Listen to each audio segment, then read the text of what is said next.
60 seconds as you get yourself settled.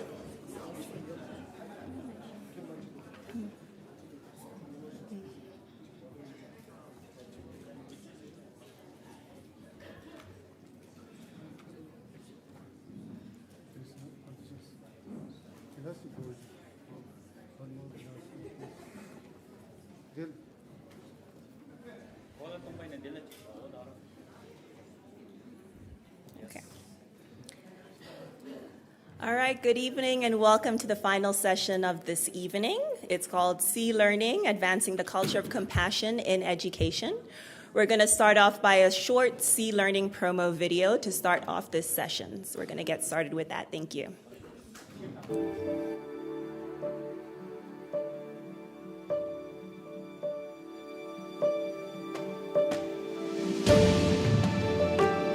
For decades, His Holiness the Dalai Lama has championed the critical need for modern education to nurture both heart and mind. Through dialogues with scientists, religious leaders, and scholars, as well as in his extensive writings, he has illuminated how compassion can help equip children and young adults to navigate the challenges of our increasingly complex world. Likewise, Dr. Daniel Goleman, a leading pioneer of social and emotional learning, or SEL, poses a fundamental question in his book, Triple Focus, A New Approach to Education. He asks, what tools might we give our children to navigate today's rapidly changing world, a world that, despite tremendous progress in technology and the sciences, is facing unprecedented emotional, social, and ecological challenges? This question became a call to action. Working closely with both the Dalai Lama and the founders of SEL, including Dr. Goleman, Emory University developed and launched C Learning in 2019. C Learning, that is, social, emotional, and ethical learning, complements and advances the field of SEL with several innovations: resilience and attention training, ethical discernment, system thinking, and compassion for self and others. The framework consists of 3 domains: systems, the social, and the personal, and 3 dimensions: awareness, compassion, and engagement. The intersection of these domains and dimensions yield 9 skill sets the program helps to cultivate. Dr. Goleman now calls C Learning SEL 2.0, and the Collaborative for Academic, Social, and Emotional Learning, or CASEL, the leading organization assessing SEL programs worldwide, has given C Learning its highest recognition, CASEL Select. Implementing in more than 79 countries, C Learning has reached over 20 million students and is translated into 27 languages. From urban schools in Atlanta to rural communities in Mongolia, from refugee communities to private academies, C Learning is rooted in science and can be adapted to any context. Now the launch of the C Learning Educator Hub is breaking down barriers to access, empowering educators worldwide with the digital tools and training they need to shape more resilient, compassionate students, and through them, more resilient, compassionate schools and communities. Because future challenges won't be solved by simply transmitting knowledge to future generations. Those generations will need a compassionate heart and the know-how to sustain it. We invite you to join the Compassion Shift to help advance a global culture of compassion for the children of today and the world of tomorrow.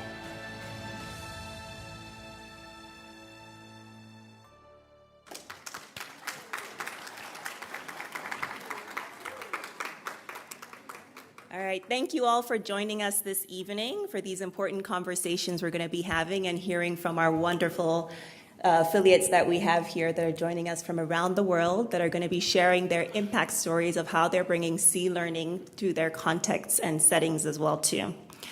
And we'll hear how C Learning is educating both heart and mind, and how these approaches can strengthen well-being, relationships, ethical discernment, and human flourishing, and a shared sense of responsibility in our schools and in our communities as well too.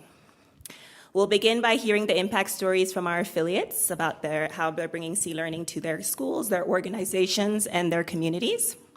And then this will be followed by a Q&A.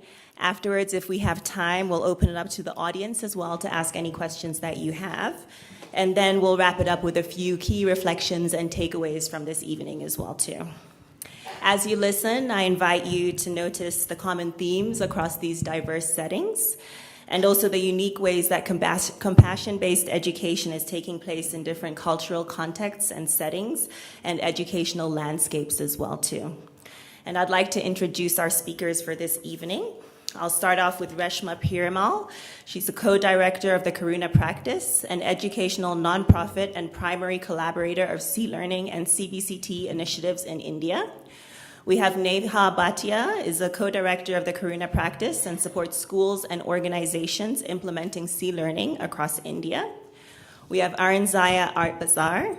She's the executive director of C-Learning in Mongolia, where she leads efforts to expand compassion-based education across schools and communities. We have Tran T. Min Trang, who's the co-founder and managing director of Heart and Mind Education, the primary collaborator for C-Learning and CBCT initiatives in Vietnam. We have Intan Asmara Dewi, is a compassion educator and a communication specialist based in Jakarta, Indonesia, with over 20 years of experience in brand marketing and communications. And we have Jennifer Knox, who serves as a director of character education and the Rom N. R. Brill Chair for Ethical Leadership and Development at Woodward Academy in Atlanta, where she's bringing C-Learning to her school. And without further ado, we'll have Reshma and Neha join us here. And if you want to know more about our panelists, their full bios are in the back of the program as well, too, so definitely worth reading.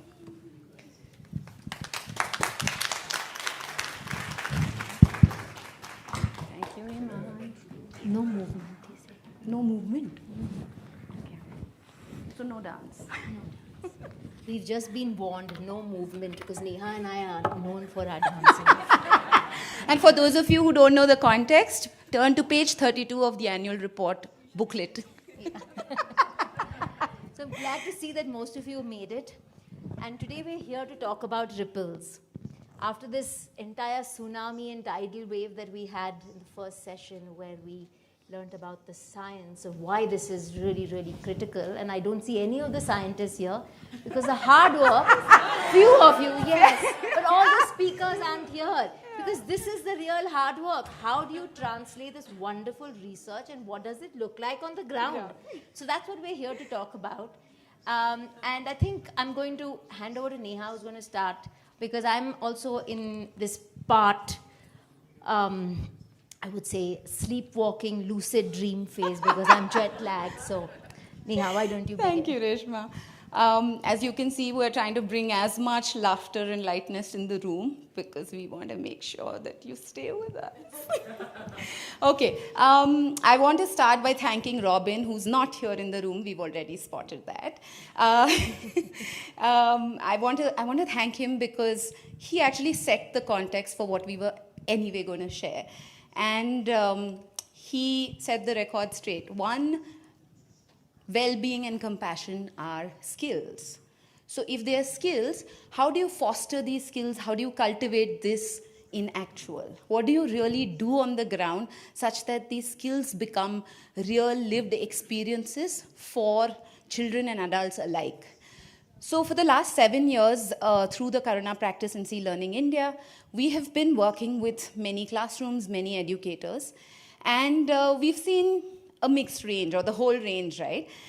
C-Learning programs have worked in some classrooms very beautifully, where we ourselves have been in awe of how beautifully the classrooms have shaped. And then there are classrooms where the C-Learning program outcomes have been uneven. And when we look at those, both Reshma and I were sort of questioning, saying, what is it that makes a classroom so beautifully take the C-Learning program and some of the classrooms where the outcomes are uneven? So when we questioned that, there came Tyrolin and Tenzin and the team, and they also did the 3-year research. So what is interesting is that the research confirmed some of our assumptions. And what were some of these assumptions? And going back to what Robin and the previous panel were sharing, it's really the context and the conditions that make a program work. Those are important factors in making a program work. Even well-designed programs, beautifully implemented programs, or well-researched programs can give you mixed outcomes just because of the conditions that they operate in. So what we're going to talk about today is the investment that we as Karuna Practice have made with some of our partners, not just in training them or offering them support in implementation, but being able to support them in becoming what we call epicenters of flourishing. And Reshma will take us through that. So that's where the ripple comes in, an epicenter and a ripple, not the water that you see here. So as Neha said, I think one of the most important things is we're here to present to you not another story of a shift, but rather what happens when you put compassion at the heart and at the center of an organization. Yeah. And what is that ripple that is created that's so contagious and that creates flourishing all around. And for that, we're going to talk about two of the ripples that we hold very close to our heart. And the first one is talking about, can you change slides so in case you want to have a look. These are all the ripples. So for the first one we're going to talk about, Why? yes, is a These are all the ripple. ripples across. Yeah. Sorry, I just wanted to say that these are all the ripples across, and we're going to zoom into two of them. Yeah. So for the first ripple that I'm going to talk about is in the Mumbai-Pune district of Maharashtra. And we've been working very closely with an organization that has a set of charter schools. It's about 20 schools. That's where the research study was also done. But what I want to talk about is not the statistics, because the statistics talks about the reach, gives you the numbers. That's something that you can look at your own time. But what I want to talk about is the deep investment made by the organization in not just reorganizing and prioritizing C-learning for their community, but what that did in terms of what was required in terms of investment.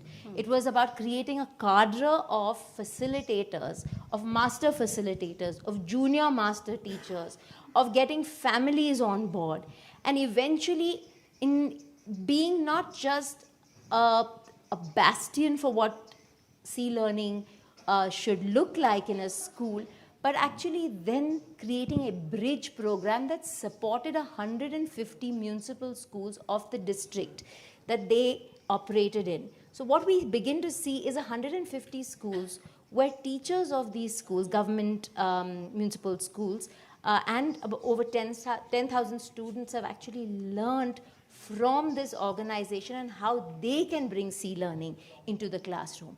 And what we are beginning to see, which is even more exciting, is that the neighboring district, Pune district, which has even more schools, says, hey, what are they doing that we are not doing? And then we have another city, which is again the same government, says, hey, Pune did this, why are we not doing this? So really looking at how a ripple is created by one force that invests and spends time in really dedicating the efforts of its community in building practices.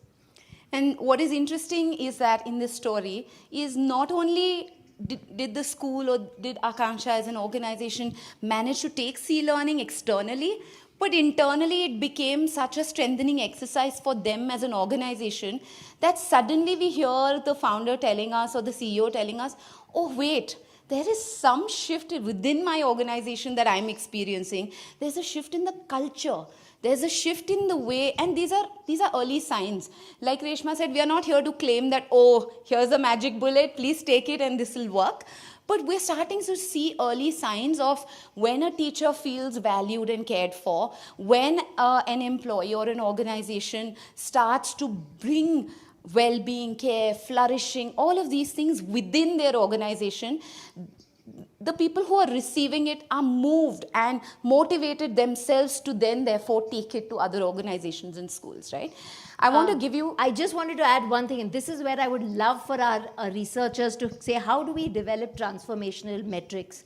Yeah. The spontaneous desire to share when you experience well-being and want to share it with others. And that's really what we've begun to see. So how do we capture that when we begin to see organizations really willing to share with others around them? Yeah. Go ahead. For the second organization, what I want to do is I want you to picture this geographically in India. It takes us 2 days to travel and get to this place, this geography. I'm talking about Arunachal and Tawang district. Physically takes us 2 days, and the internet quality there is not that great. So you cannot bank on online sessions. Now, what is interesting in this community, and you will hear Genla tomorrow, and I'm sure you will meet Vasudha, at the oh, there they are, at the back. Genla, please wave. We have to acknowledge that you're in the room. This is Genla's community that he so beautifully built, and you will learn more about that on day 3 as well through the film. Yes, Tenzin is here to tell us that time is running out. No? Okay. Yeah, go ahead. So what I want to tell you is that, it's not important to focus on the numbers here or the story here, but what is important is that with such a small start, slowly the teachers and educators within the system not only helped other educators within their own community to learn about C-learning, to embody it, to practice it on an everyday basis, but then took this again in the district where, now they find support from the district officials, they find support now from the Chief Minister's office in being able to take this program into other districts in that geography, which is incredible for an organization like us, like Karuna Practice, because it brings us back to our starfish. Our starfish is not to simply train or educators on a daily basis. Yes, we do that, but we do that not as an end to something, but as a means to be able to touch their lives and touch it in a way that they are able to then take it as a ripple effect into the geography that they exist in.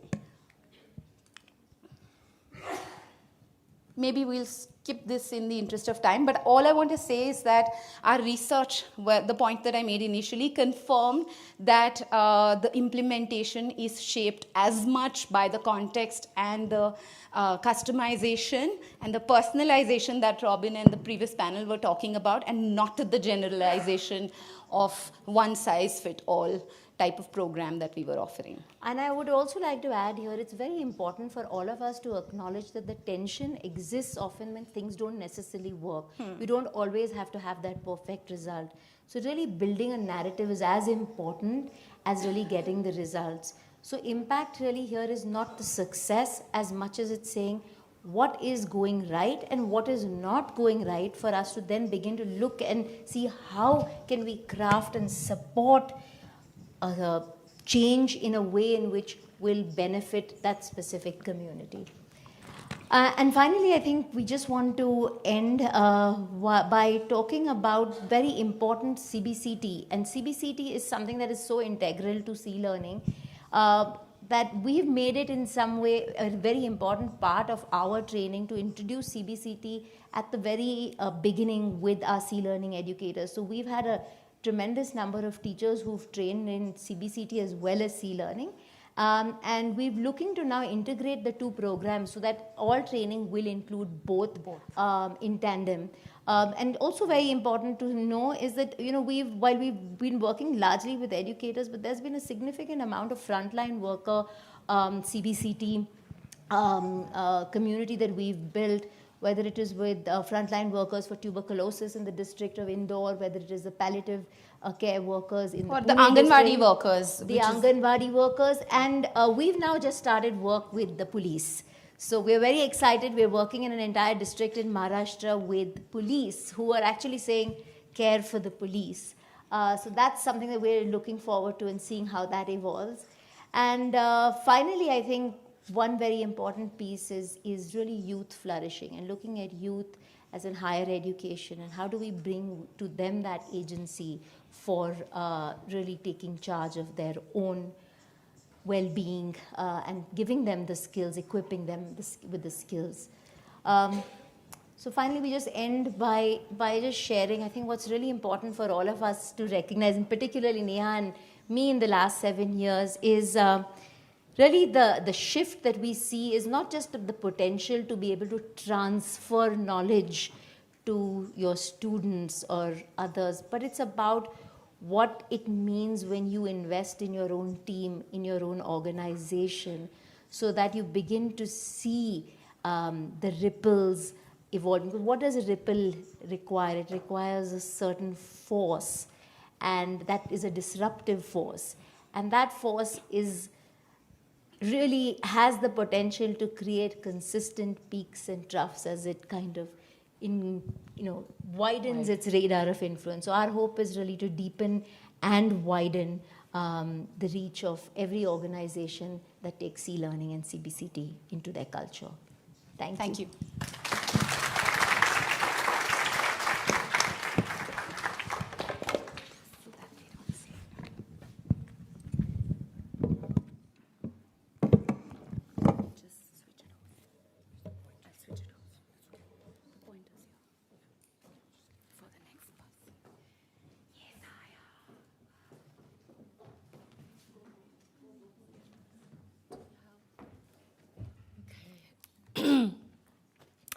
Oh, there are so many people.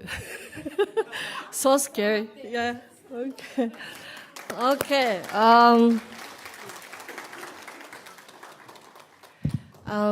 would like to share our story about how we implemented e-learning in Mongolia.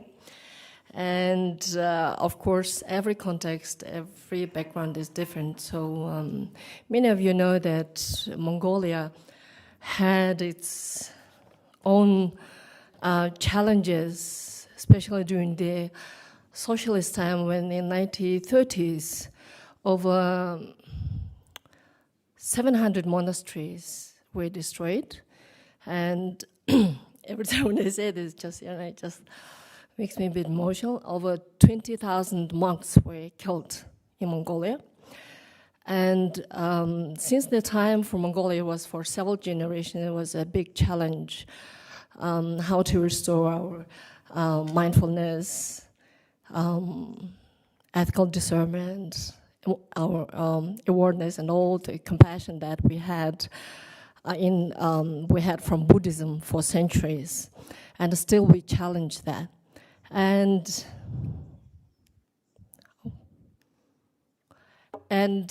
many of you probably remember this article which was published after the launch of e-learning in 2019, and article called the Dalai Lama's Gift to Humanity.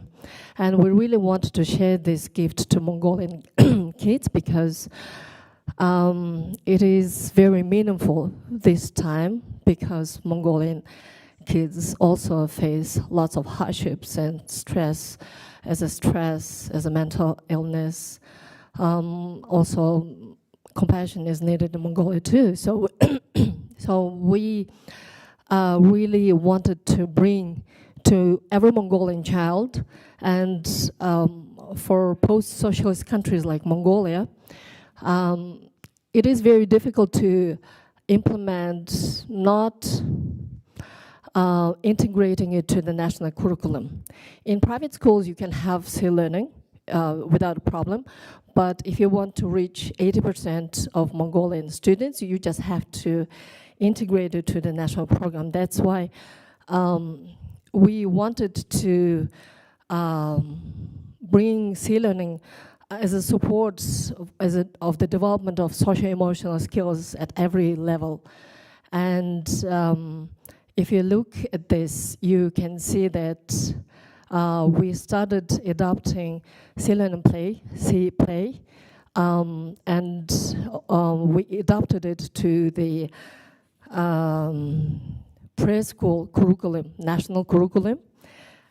Also, before that, we started also adopting to over 60, 70 schools in Mongolia, and majority of them were public schools, and we tried to integrate to the socio-emotional curriculum. And you can see that from the elementary, secondary, high school curriculum, and also we are now we're focusing to high schools, high education levels, to universities, to technical vocational institutions, and also to the University of Education. We are planning to integrate to the curriculum of the educational university, also collaborate with the education university on research and other aspects of the practices. So for the last 2 years, we had strategic priorities. We had to come up with the strategic priorities because in Mongolia, we often change the government. And because of that, the political situation is not very stable. And because of that, like maximum 2 years, we have the one minister who will be replaced or can be replaced. So the main thing for us is even the political situation is challenging, we have to integrate to the national curriculum. Every 10 years, once in 10 years, we update the national curriculum. And the latest one has this part, which is called social-emotional learning for the first time in its history. And we offered C-learning framework, and now the C-learning framework in the national program. So all the domains and all the framework that you saw before, it is in the Mongolian national curriculum. So I think that's one of the main achievements for us because we have the curriculum, we have the content, and the framework is in the national curriculum. So there's no option, they just have to take that. The second,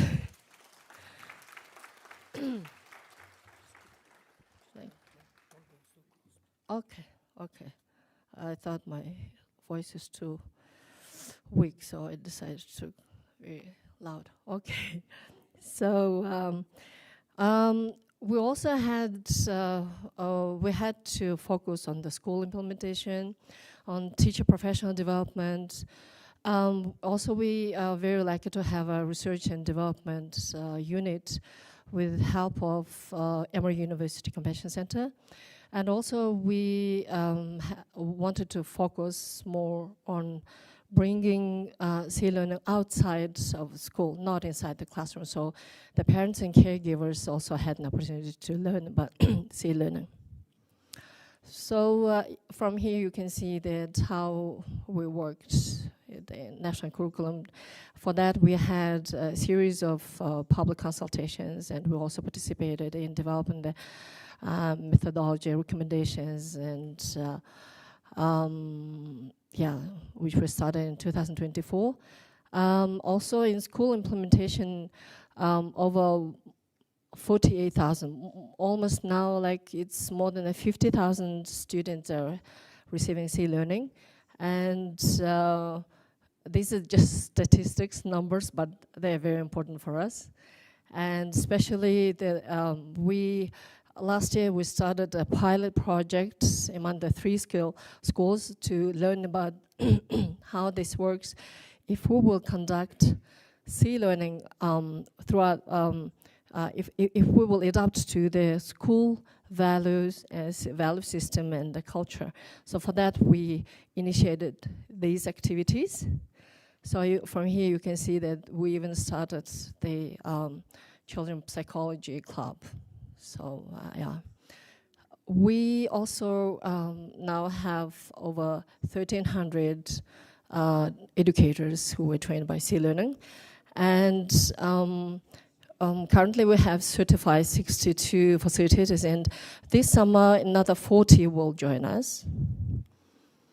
And also to increase the accessibility and sustainability, we created a learning management system called C-Learning, MN, and now it has 2 languages, one in Mongolian and one in Russian. So in Mongolia we have some Russian secondary schools. So the educator training now in Russian, so they can also learn in Russian. Also, to support the well-being of our teachers, we created almost 3 years ago now, the Happy Teacher app. We are changing the interface, but it is actually, it has check-ins if you want to see.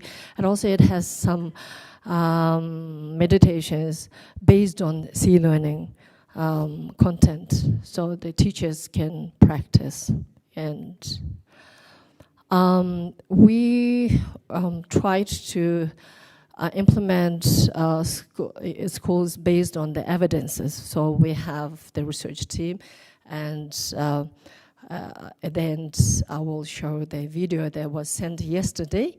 They're doing the qualitative research in some schools, And also we have a small video that I can share.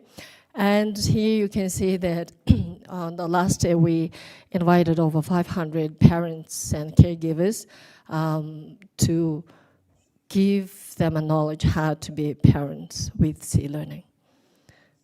Okay, so of course we have lots of findings, but we noticed that those teachers who have strong emotional resilience, they also changed the whole classroom. And also we found that we have to aim school, not only the teachers, but also their leaders, their parents, leaders, and even staff. So I would like to, I don't know how to play that. Is it possible to, can I play?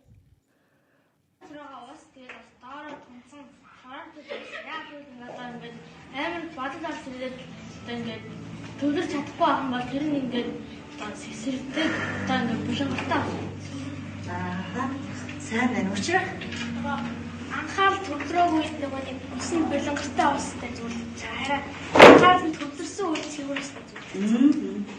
Ямар надад тийм юм читэй бидрээ үзсэн байна тийм ээ. За энэ санаа. This is a very short video, but I would like to end here. Yeah, thank you for your attention. Okay.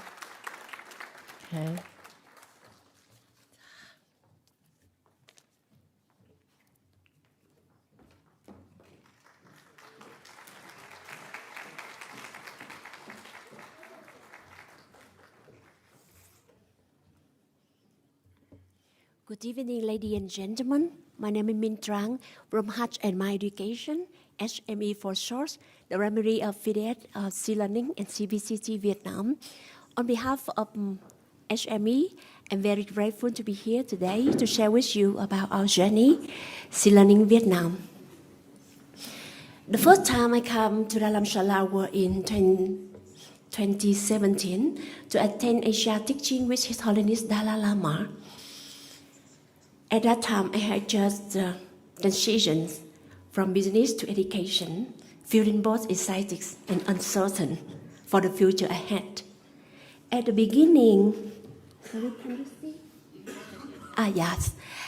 At the beginning of teaching, His Holiness Dalai Lama says, education and healthcare are the two sectors that benefit for the being. These words touched my heart and strengthened my belief of choosing education to promote the children. And then, in 2020, when the COVID pandemic approached across the world, many countries locked down, and my school also was closed.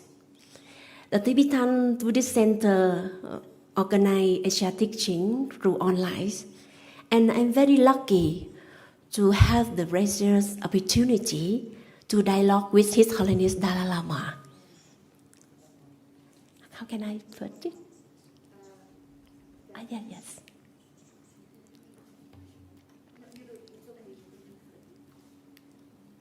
Yes, here's. Answer to my question about education, his advice of the most important that raising the children is educating the heart and mind. That inspired me and my teachers. So after that, thanks to Anila, a nun who serves as an interpreter of His Holiness Dalai Lama, she connected to me, and thanks to that, I can approach, learn, and practice C-learning and apply to the daily activity of myself first. Recognizing its value, during the COVID, I used C-learning to support my teacher and parent to practice via Zoom every week together. We connect together with compassion, building religion, and overcome the COVID pandemic together because of the C-learning. That's why after COVID when we apply C-learning into the school directly, and then Heart and Mind Education were born. 2 years from the day Professor Lobsang Tenzin Negi and Sundu Sampo came to Vietnam to launch C-learning Vietnam in 2024, We do so many activities to promote sea learning in Vietnam. And now I would like to invite you to see a short documentary video about sea learning in order you can listen to the voice of our children, parents, and teachers.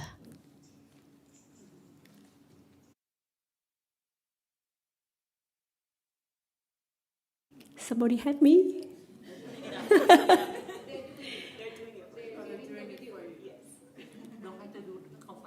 Okay, thank you. Thường mệt mỏi, ba mẹ lại mắng vì bài thi. Bạn bè ai cũng giỏi, chỉ có mình là thật tệ. Cuộc sống thật áp lực, sao không ai hiểu mình? Today's modern world is advancing rapidly, yet it is also marked by crises and deep wounds. Stress, anxiety, and fractured connections are threatening the mental well-being of young people. 2023 National Adolescent Mental Health Survey conducted by UNICEF revealed that up to 20% of children and adolescents experience mental health issues. Yet, only 8.4% of them have access to support services or counseling for emotional and behavioral challenges. It is estimated that as many as 3 million children aged 12 and above are in need of psychological and psychiatric support services. According to the data from the Ministry of Education and Training in 2022, more than 1,600 cases of school violence were reported, and 68.4% of children aged 1 to 14 had experienced violence within the family. A society on the rise is also being swept away by endless waves of violence. What can help us heal or nurture a happier generation? In 2020, when the pandemic broke out, cities went into lockdown and schools were forced to close for an extended period of time. Small online classrooms became the only thread of connection between teachers and students. Yet, through the screens, anxiety and loneliness became even more evident. Many children lost the joy of going to school. Teachers were exhausted, and parents were overwhelmed by pressure. The breakdown in connection drove mental stress to unprecedented levels. It was during the pandemic, when schools were shut down, that Heart and Mind Education, a social and educational enterprise, was founded in Vietnam. We were born from a deep belief that every child deserves a holistic education, one that nurtures intellect, emotions, social skills, and ethical values, one that builds resilience to overcome life's challenges, and one that cultivates profound compassion. Our mission is to serve as a bridge of harmony, accompanying, supporting, and caring for the educational community, where children, parents, and teachers, caregivers are connected, nurtured, and able to grow in understanding, love, and respect. By bringing sea learning, social, emotional, and ethical learning, a foundation for cultivating compassion and resilience, to Vietnam, Heart and Mind Education aspires to contribute to building a transformative education, one that not only nourishes the mind but also cares for the joyful heart. Thì những lúc giống như ba hoặc là mẹ mà giận nhau hay là không vui thì bé lại nói mẹ ơi, hay là mẹ uống một ly nước đi, hay mẹ vào phòng khách mẹ nghỉ một mình một chút, 10 phút sau mẹ hãy gặp ba nha. Thì những cái điều đó làm cho mình thấy rất là vui, và nó cũng như là nhắc nhở mình về các cái buổi họp sea learning tại trường tổ chức. As a holistic curriculum for the development of body, mind, and intellect, grounded in the science compassion, sea learning promotes social, emotional, and ethical learning in classrooms from early childhood through K-12 education around the world. The program was developed by the Center for Contemplative Science and Compassion-Based Ethics at Emory University, USA. Building on the foundation of social and emotional learning, sea learning strengthens attention and awareness, cultivates compassion grounded in scientific research, develops a secular approach to ethics, and introduces trauma-informed resilience practices while expanding systems thinking. Quietly, yet powerfully, sea learning has been planting seeds of compassion in every child, every school, and every family it reaches. Children learn to value their emotions, to pause, breathe, name their feelings, and to self-regulate under stress. Children learn to share after moments of anger, discovering empathy and kindness. Teachers learn to care for themselves and find balance because only happy teachers can nurture happy students. Parents learn to accompany their children with more listening rather than pressure or criticism. Many parents have shared with emotion. It was my child who reminded me to stay calm and kind. Those small seeds are growing each day, creating joyful classrooms, nurturing family with deeper connections, and fostering a compassionate community. Already present in more than 170 countries and reaching millions of students worldwide, Sea Learning has now come to Vietnam to provide strong support for teachers, students, families, and communities in caring for mental well-being. Lớp học cảm thấy vui vẻ và ấm áp hơn. Đối với cô Tuyền, Sea Learning mang lại rất nhiều lợi ích cho bản thân, giúp chan hòa các mối quan hệ xung quanh, được mọi người yêu thương, quý mến. Cô Tuyền cảm thấy rất hạnh phúc khi được tiếp cận với Sea Learning. From its very first small steps, Sea Learning Vietnam has now touched the lives of more than 3,500 students, over 500 educators, and hundreds of parents. This has been, is, and will continue to be a meaningful journey, a journey of building happy schools to nurture happy children. Educating the heart and the mind is the true power to transform society. We are not only teaching knowledge, but also teaching children to love themselves and others. Sea Learning Vietnam believes that it takes a happy village to raise a happy child. And from there, together, we can nurture generations of happiness, be mindful, and understand themselves, self-compassion for independence and confidence, strengthen inner resilience, open their hearts with compassion, compassion for others, nurture harmony with people and all beings. Sea Learning, sowing happiness, nurturing compassion, education, the heart and mind. Together, let's nurture a world of compassion and wisdom.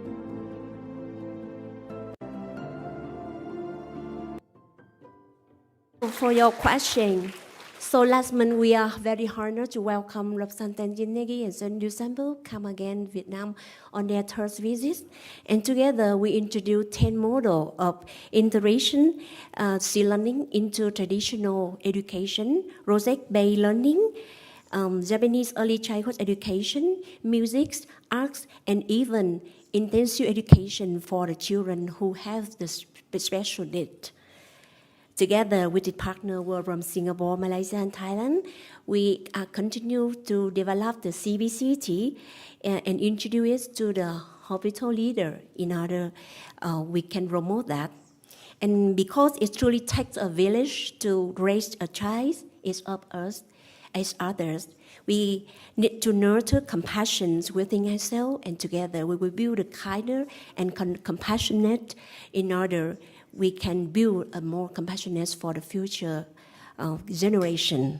And lastly, on behalf of SME, I would like to offer my deepest gratitude for all the goodness and benefit that we create together that dedicate for every child, every people, and all living being. Thank you.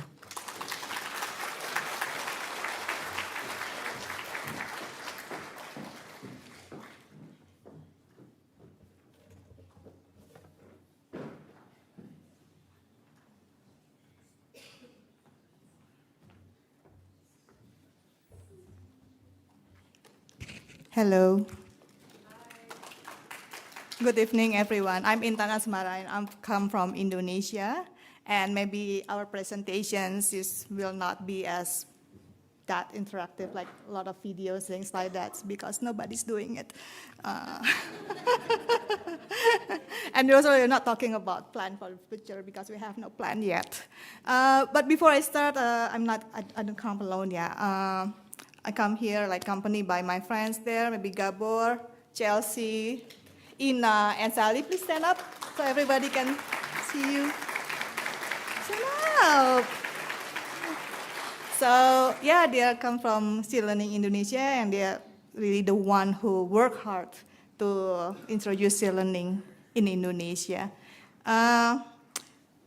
Maybe before I start, so do this next, like this. Okay. Before I start the presentation, I would like to introduce you to Manuel, Simon, and Aloysius. They are middle school students from West Papua. No, they're not still learning students yet. I just want to share this. But I just want to share this because their story went viral like a couple of weeks ago. Because Manuel, Simon, and Aloysius asked permission to stay at the schools for 5 days, so they won't be late for the national exam. You know, a bit of a background in terms of infrastructure in Papua is still quite limited. 3 of them, they need to walk like 3 hours from their village to the schools, and then go back 3 hours from the school to their home. So there's this national exam, and they're asking permission whether they can stay instead, so they don't miss the exams. The reason why I share this story because I just want to paint, a picture that how diverse Indonesia is. So Indonesia is not just about Jakarta and Bali. So we are very diverse in terms of the geography, culture, language, and also like economic realities. But however, if you can see from Manuel, Simon, and Aloysius, even though there is these challenges, they are still like very determined to pursuing education. There are a lot of students like that in Indonesia. Next. Okay, so it's a vast country with more than 270 million, less than India, I think, yeah.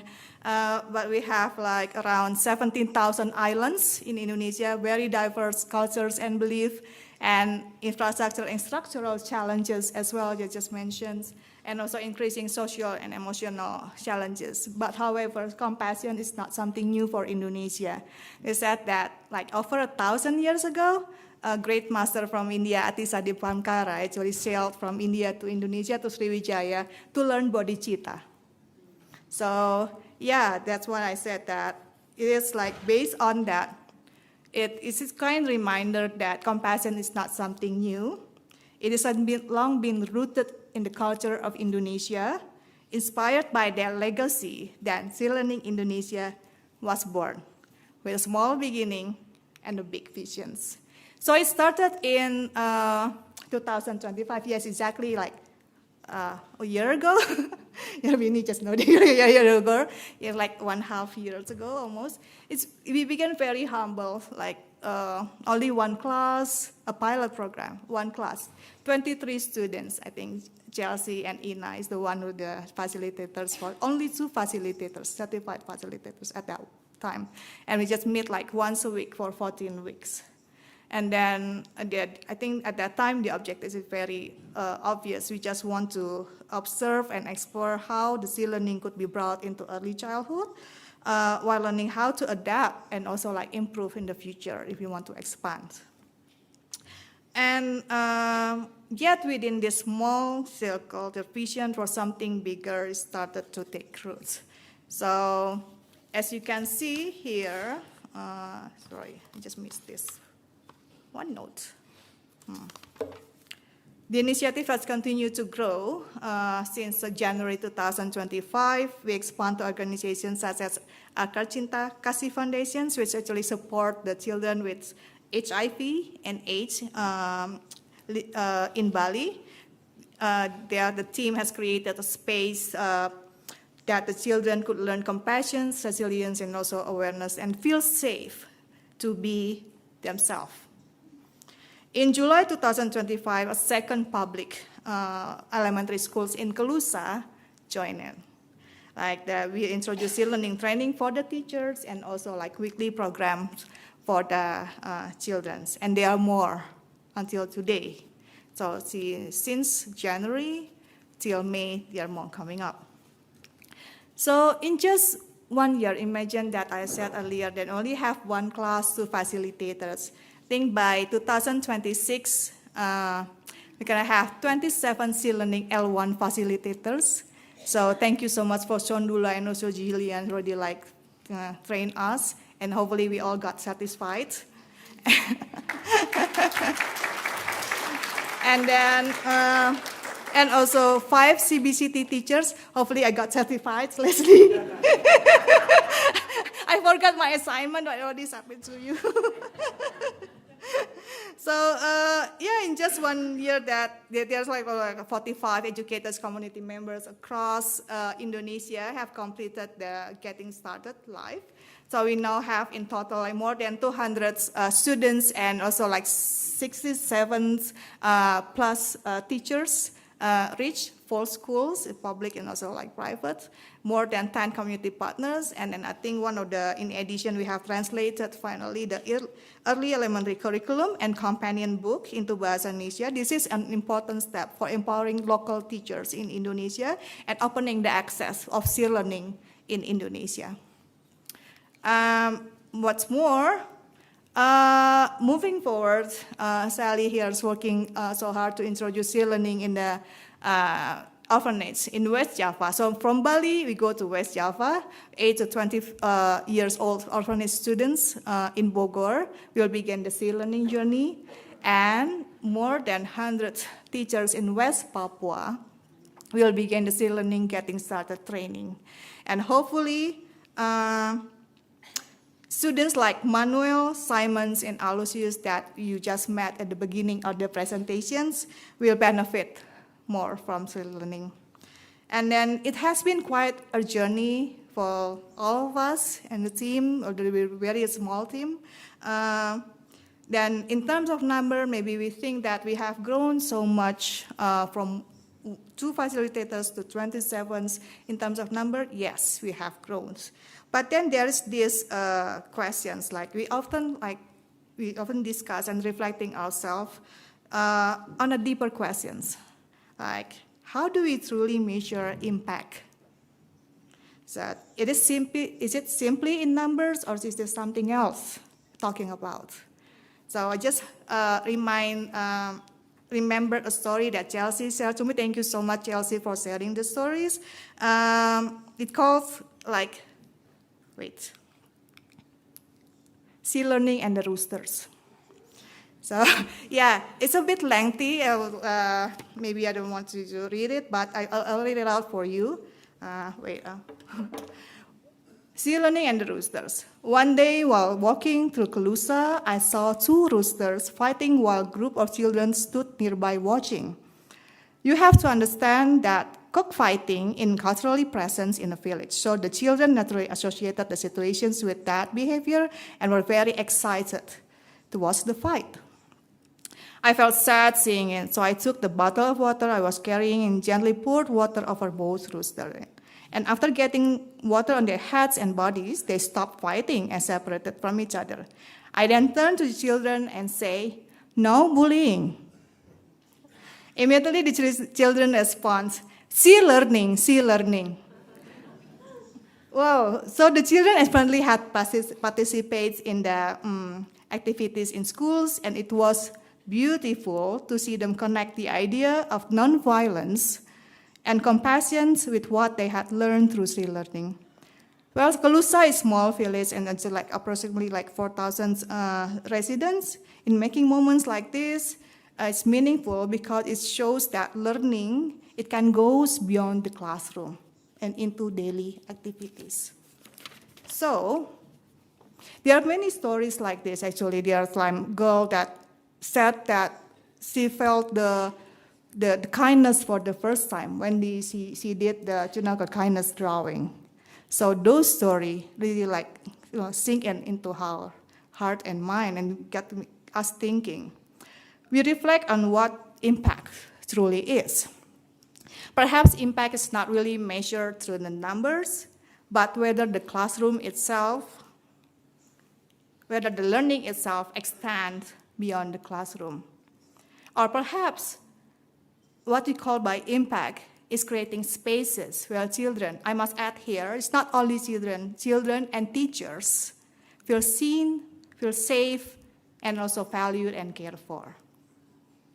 So perhaps this is the meaningful impact that we are looking for, because as His Holiness the Dalai Lama said that if education is an instrument, so it depends on the hands and also the heart that guide it.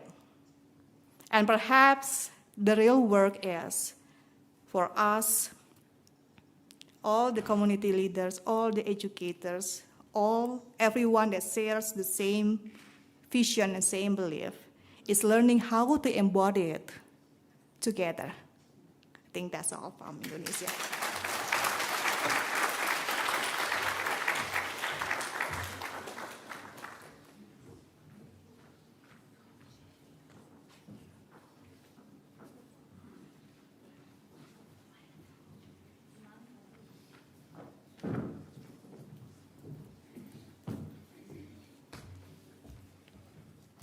Oh, wow. You're beautiful from over here.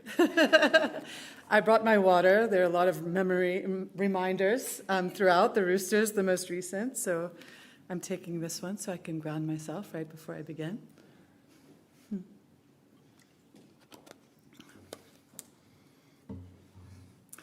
So I want to acknowledge my dear colleague, May Engelhardt, who's here with me. She's been on this ride for many years, and this is her first time here in Dharamsala. So I'm just overjoyed that you're here with me. And of course, we all have May's. She's very unique and special. In addition to CBCT, she also creates jewelry based on our framework. So I'm wearing some, and if you want to check them out, please know that they're based on C Learning, and this is the group that might understand what our jewelry is all about. So I'd like to begin with a quote by His Holiness. My story here is one of one institution with 5 schools. So my dear colleagues who just went, you all are on a grand scale, countrywide. And I'm so inspired by your work and what you're doing. And hopefully this story will kind of dig in a little deeper into what it looks like at the institutional level. And hopefully there'll be a takeaway for those of us who are new on the path or who are growing on our path. The quote here is,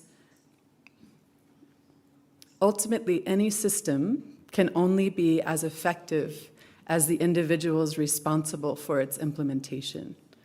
If, owing to failures of personal integrity, a good system is misused, it can easily become a source of harm rather than a source of benefit. This insight that systems are only as strong as the people who embody them resonates deeply at Woodward Academy.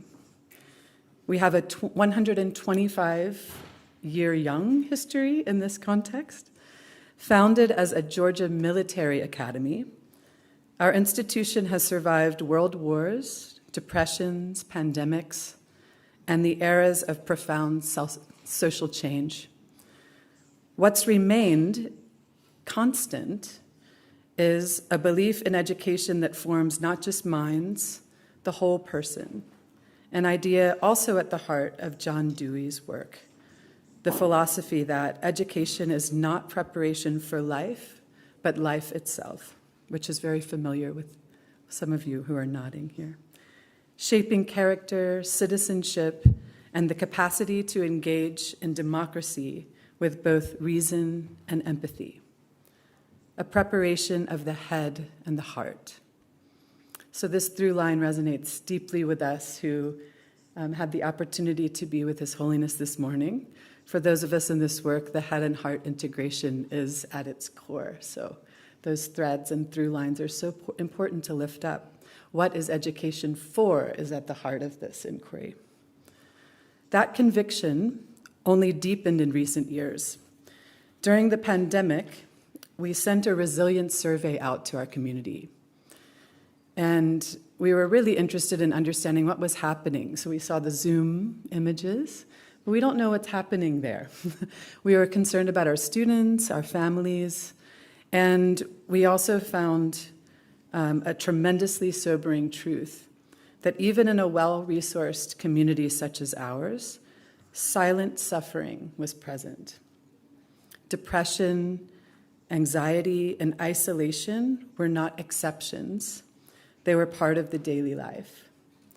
If we were truly going to live our mission of preparing caring and compassionate global citizens, we had to do more than offer rigorous academics. We had to address well-being at its foundation. So here's our context here. You can see it's quite diverse. And here's our mission statement with caring and compassionate global citizens emboldened there. We know this doesn't happen by accident. And thankfully, with the research, we know that creating caring and compassionate global citizens can be broken down into a skill set that can be cultivated deliberately. So at this time, we also shifted into an accreditation process and a strategic planning process. And we asked a bold question. And it's quite aspirational, actually. I'm not sure if we even thought it was achievable at the time. What would it take to eliminate depression and anxiety at Woodward? The answer was clear. Social, emotional, and ethical learning could no longer be treated as an add-on. It's completely inadequate to meet the challenge. This is not an initiative. It's not a program. It's an infrastructure. We looked inward and found seeds already here, another SEL program, Responsive Classroom, in the lower school, C-learning and practices woven into select classes, the work of our counselors and our interfaith focus, CBCT was offered to faculty by certified peers, such as May, and the next step was to build internal capacity. It was a restructure, really. An investment, as our dear ones just shared. As a result of our plan, all employees are asked to complete C101. And by all employees, we're also asking our facilities individuals to engage in it if they'd like to. We're an interdependent system, right? Our administrators, very important. Each of our 5 schools now has a C team who meet regularly as an academy-wide C professional learning community. So in that space is where we pour into them. We pour into those who pour into others. We hold intensive planning retreats and engage as thought partners. We reveal to each other what allowed for us to move into the path of being educators in the first place, keeping that origin alive. So we have 6 certified C-learning facilitators as well, partnering with our dear Emory University, 3 CBCT instructors, and including an academy-wide psychologist, counselors, and teaching faculty, all in the PLC who meets regularly, and then a growing network of educators who are deeply in the work of the community resiliency model. Some of those are certified, including 10 of our counselors. Together, they support an integration across divisions and guide adult practice, because research is clear: student well-being and teacher adult well-being are inseparable. To date, more than 4,400 students and over 1,000 faculty and staff have engaged with C-learning and CBCT.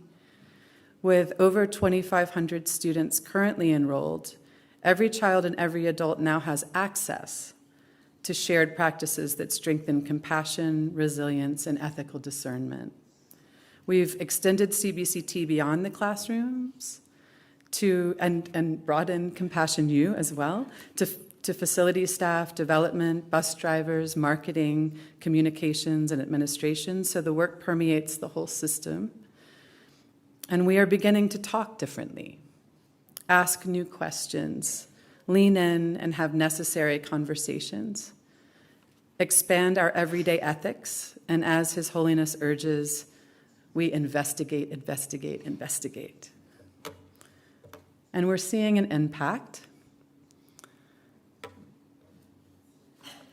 A lower school student shared, "I learned how not to explode in my thoughts and express myself better."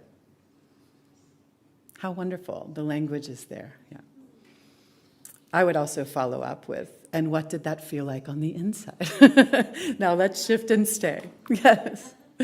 An upper school student reflected, I realize that I'm faced with stressors every day, and how I respond is up to me. That gets at the heart of what Geshe Lobsang was saying last night. We build awareness, make visible, and what we're really hoping to do is to create the causes and conditions that allow for choices to be made deliberately. And with Jai, who lives with generalized anxiety disorder, he shared, I find that I'm more myself when my mind is emptier, freer of worry. These voices illustrate movement, a shift, perhaps from awareness to the seeds of agency, exactly the developmental growth that our portrait of a learner envisions, another accompanying framework that helps us set our course of what we're all doing, what our goal is. This culture shift is co-created. We support teachers who are asking themselves the very questions we encourage students to ask. Students from the earliest grades create agreements about how they want to be together, living documents they revisit, refine, and hold one another compassionately accountable to. Compassion becomes a practice capability, not an aspiration. Ethical discernment emerges choice by choice. Woodward is showing that when a school invests strategically in compassion, education, aligning leadership, structures, and culture, that it can begin to transform not only classrooms, but an entire community expanding outwards. And in doing so, we join His Holiness's vision of education that prepares the next generation not only to succeed, but to engage as global citizens, wisely, ethically, and compassionately. Thank you all so much.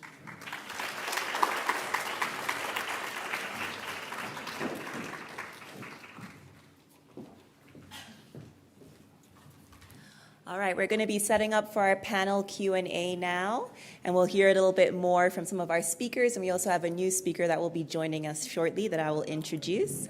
And so if you want to take a minute to just stretch, get your energy up, but then we're going to finish off the night. Thank you so much.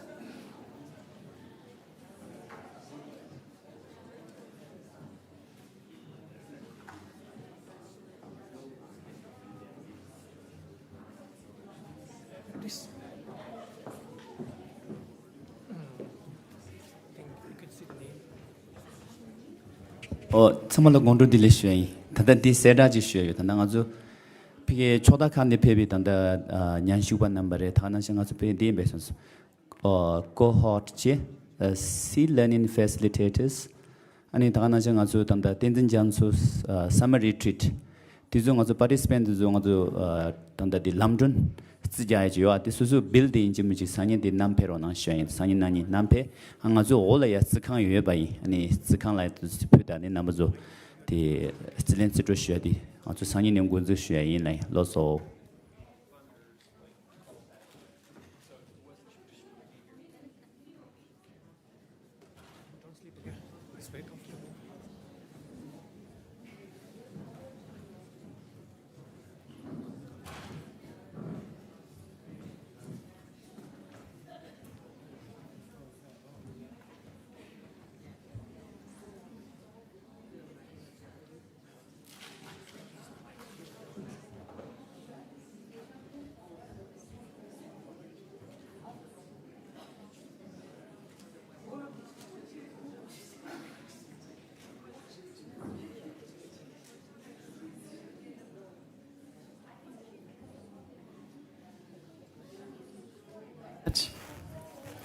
Good.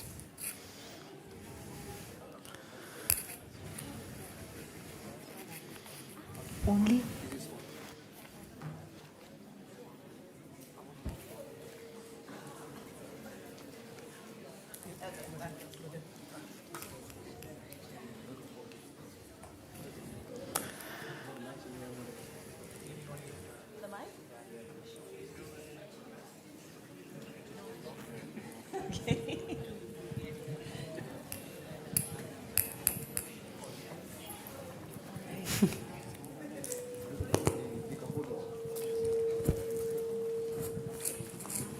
All right, thank you all for your patience.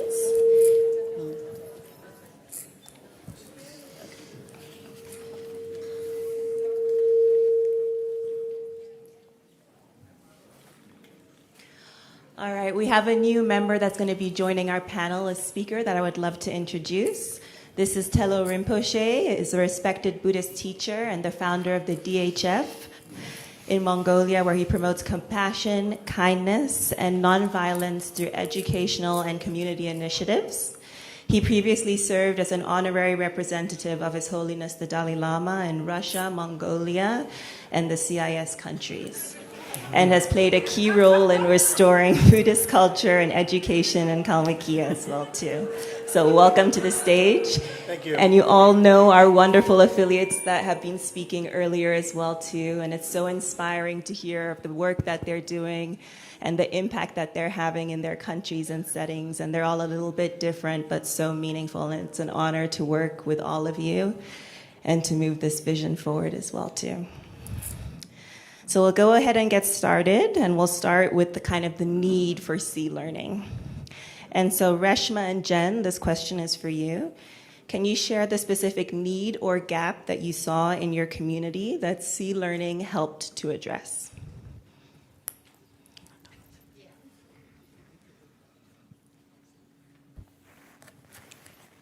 Thank you. I think one of the most important things that we recognized quite in the beginning, because COVID's disruptor actually amplified it for us, was the fact that teachers required as much as students did the skills to take care of themselves, to regulate themselves, to show up in classes day in and day out. And I think that recognition was a big aha moment for us, because we began to see how integral classroom culture, the climate of the classroom is, and how the teacher dictates that climate of the classroom. So really seeing that need and being able to support teachers, not just in skills, saying, hey, learn this and then please take it and, disseminate it into your classrooms, but really helping them have a personal practice of their own and begin to embody those very skills or those very traits that we hope the students will also begin to model. So I would say yes, seeing teachers as being taken care of as much as wanting to transmit and transfer these skills into to their students. Thank you. Thank you. Jen, go ahead, please. Sure. Oh. Jen? Oh, Tran. Okay. I'd love to hear your answer. You can go next, too, if you'd like to answer this question. No problem. So, in addition to the silent suffering that I mentioned and the infrastructure add-on capacity, I also have adult well-being and student well-being are intertwined. And the additional piece that I'd like to talk about is really connected to our pedagogical model in sea learning, from received knowledge to critical insight, to explore that, investigate from multiple perspectives so that those insights deepen to embodied understanding. So I think in the creation of sea learning, as a team member, along with some here in this room, we knew that the constructivist approach was quite a large leap. However, and one that could meet the needs of context and diversity of context. So meeting students where they are, teachers where they are, within a context that may be quite different from the place where those materials were created. So I think we've really underestimated what that looks like actually in terms of scaffolding teachers into how to make that happen in the classroom. So in addition to that, we have kind of an obsession, I think, with the optics. Like if we see something visual on the walls that represent sea learning, then we are engaging in sea learning. But when you map that visibility in the hallways via bulletin boards or those, that's wonderful. But where I sort of see limitation there is that we see then that if we have that as the checkbox, then we've completely missed the pedagogical model and the spaciousness and the time and the investment that it takes to get to know one another, to build trust. And even to, so I'm identifying this as bridging the gap between the told and the lived. And how do we take a motto, for example, ours is excellence, character, and opportunity. We also have something called the Woodward Way, which is respect ourselves, respect each other, and respect the classroom and the community. Well, our students can recite those things. But when we ask them, what does it look like? What does it sound like? We got blank stares, or we got, don't do this, don't push your friend. So we were actually seeing that those mottos, as well as the Woodward Way, were being used as a behavior management tool. And so we had a lot more work to do in terms of creating the what we do want to be. And then how do we now engage in that accountability practice so that that is now in the hands of choice making on the part of the students and not so much dictation by the teachers. But that's a two-way process, and it's quite a cultural shift. Thank you. Yeah. Did you want to answer this one as well, Min Trang, or would you like to go to the next question? Next one? Okay. All right, so we'll move on to the impact now that we spoke a little bit about the need. And so I'll ask Min Trang and Telo Rinpoche, how has C-learning impacted educators, students, or your organization as a whole?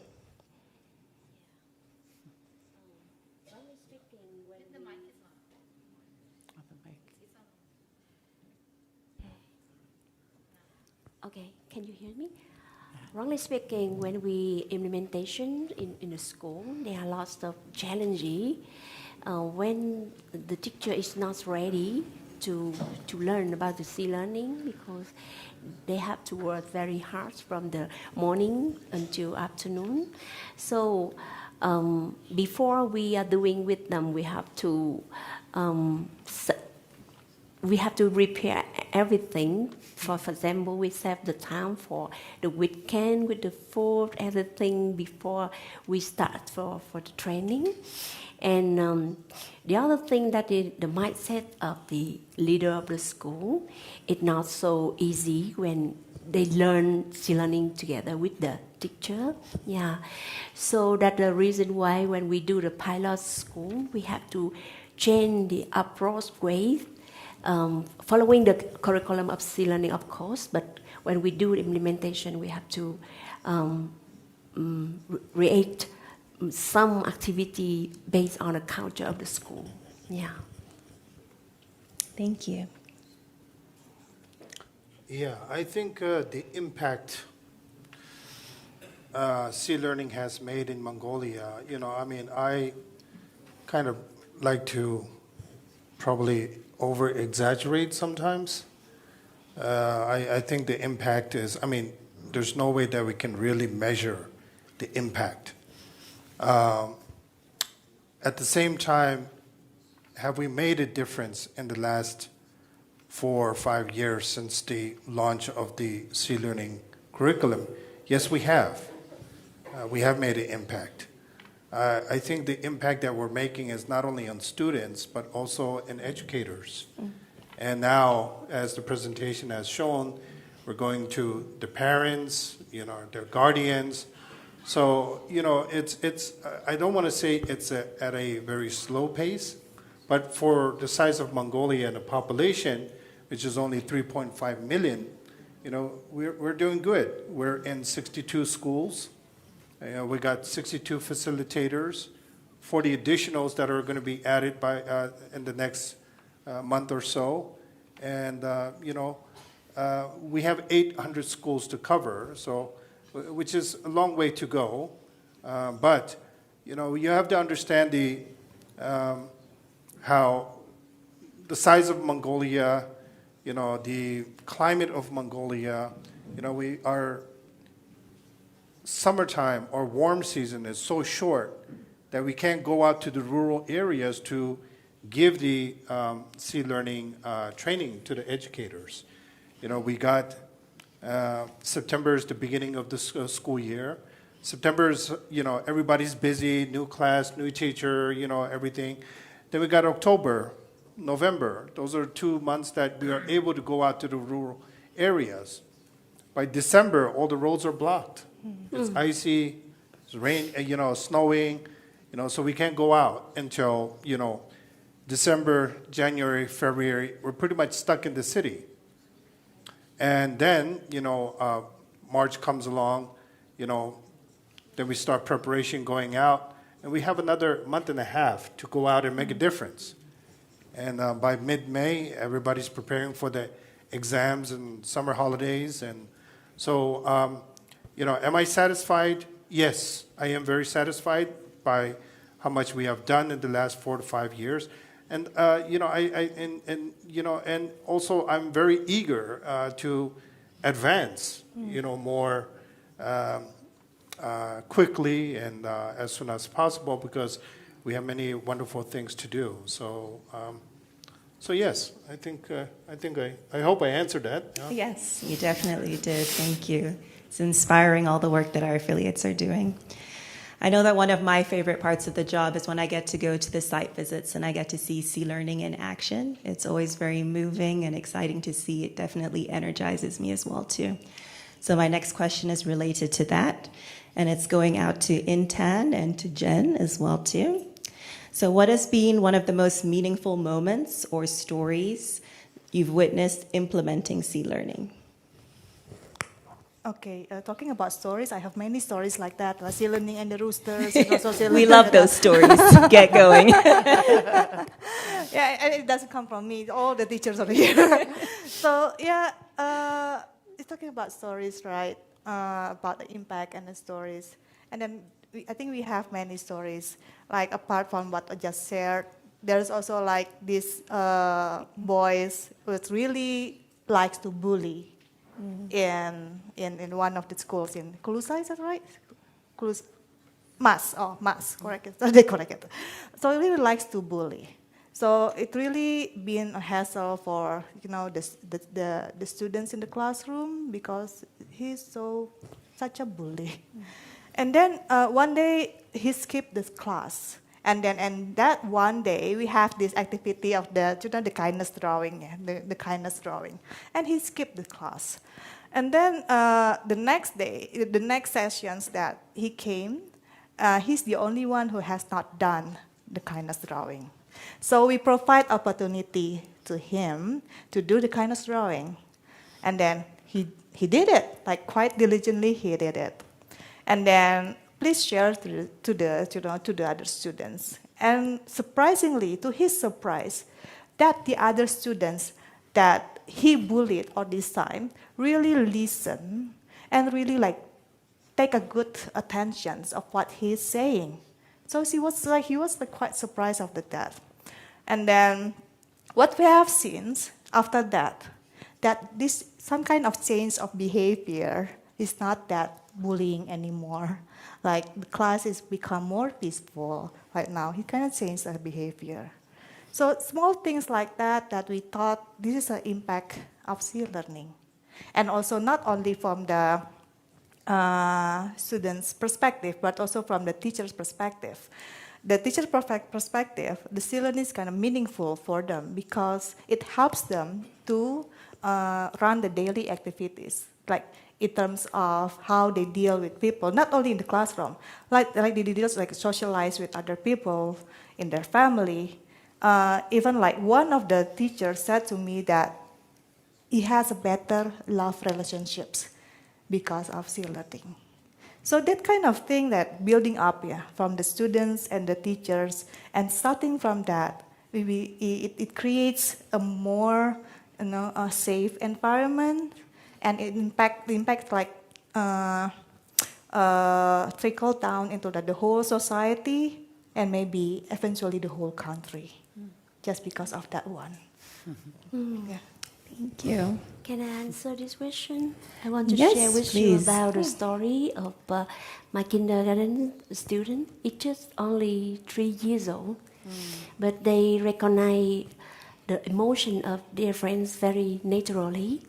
So one day, then one new student come and they cry.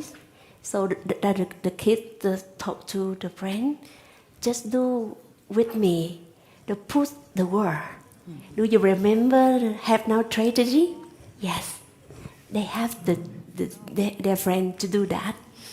And a lot of parents sometimes take to me or send a video for me.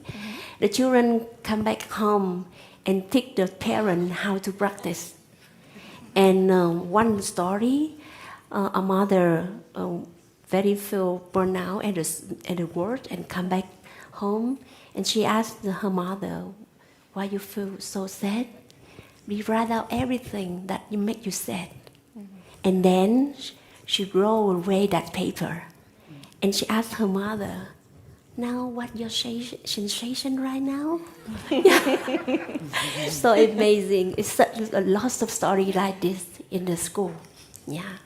Thank you for sharing. And Jen, would you like to go? Sure, less time. Do we want to? No, you can Okay. go ahead. Yeah. So I'll sort of pull out to the level of teachers. So we have a new president in our school this year. He's kind of a homegrown president. So many people know who he is, but don't know who he is as a president. And there is a lot of uncertainty at the beginning of the year. Who will he be? What type of leadership will there be? We know that enrollment is down a little bit, so there's stress around that. So we're noticing this within the context of the faculty with whom we're working. And I'm not sure if all of you know the values tree exercise in CBCT, where one creates the value trunk and then the branches, and it's a systems thinking exercise, the fruits. And so we worked with each of the groups of leadership, so all of the faculty engaged in this, over 700 people in various settings. And we discovered that when we unearthed the values of each small group, that this becomes a very, very deep anchor in times of change and upheaval. And they've identified that faith overall in different settings was the largest value for the school, and family being second. And faith is not something that we've explicitly welcomed in. So to recognize that and to explicitly welcome that in as an aspect of who you are and what you bring and what you draw upon, and then how we might respect each other's. It's an initiation of a conversation that for many years I think was just right under the surface. So we have a standing ovation for one of our PDs. That never happens. So that was a big moment for us. Thank you for sharing. These stories and these moments really turn into like nurturing moments for me and resources. So it really brings a smile to my face, and I'm sure all of you all as well too, to kind of hear this of C-learning in action and the impact it's having from, you know, educators and from students as well too. So this next question is for Reshma and Tela Rinpoche as well too. How do you see C-learning influencing not only the classrooms but the broader community as well too? Ladies first.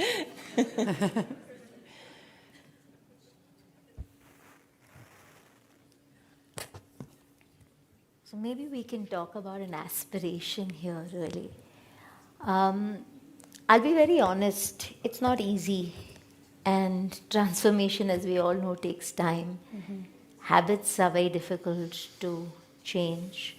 And I always love to remind myself, and I often share with people, that when large companies who sell soap and shampoos and things like that spend billions of dollars to get people to change soap buying habits, we expect change to happen overnight or in short periods of time, and that's not going to happen. But the aspiration always is that can we begin to introduce and sow seeds, but more importantly, cultivate and create the right climate, soil, fertility, and so on and so forth, which in C-learning is translated as really creating an entire community or an entire cadre to support that cultivation, which begins with self first. And I think that's really important for us to recognize and acknowledge, because as long as we don't embody or we don't invest in communities and building those communities of practice within an organization, the classroom will not necessarily change in the manner in which we want. They won't these won't be enduring capabilities. So I think the aspiration is like everyone here to really say that, you know what, this has transformed an entire culture, and may every single school in every single district be able to take it. But realistically, even if we have, as we said, you know, these small epicenters that begin to really ripple out and create these spheres of influence, I think human behavior is such that what is he doing that I'm not doing? What does he have that I don't have? And hopefully having that opportunity to not just share but also to learn from these strongholds. And I would say that is the dream aspiration, to begin small baby steps. Thank you. Sorry, what was the question again? The question is, how do you see C-learning influencing not only your classroom, but the broader community and families as well, too? Okay, so I'll try to speak very quickly. I've been in and out of Mongolia since 1991. And, as an outsider, you see a shift in how people think. And there's a trend. There's, one, part of a decade, people can be very spiritual. One part of a decade, they can be very, westernized. It's been ever changing since I first came to Mongolia. And there has been a lot of requests for me to come to Mongolia, do something, implement some, projects, or do something in that nature. Mm-hmm. And as somebody who has a title of a Rinpoche or a reincarnated person, I mean, we're all reincarnated, aren't we, right? But somebody that has a special title, they have that expectation. You come, serve the Dharma, do something Buddhist, build a monastery or something like that. I did that in Russia for 30 years. I built over 32 monasteries, across Russia. And I'm looking at Mongolia and I'm saying, does Mongolia need that or not? And I've spoken to many different age groups. And I've seen how their mentality and how their culture has changed.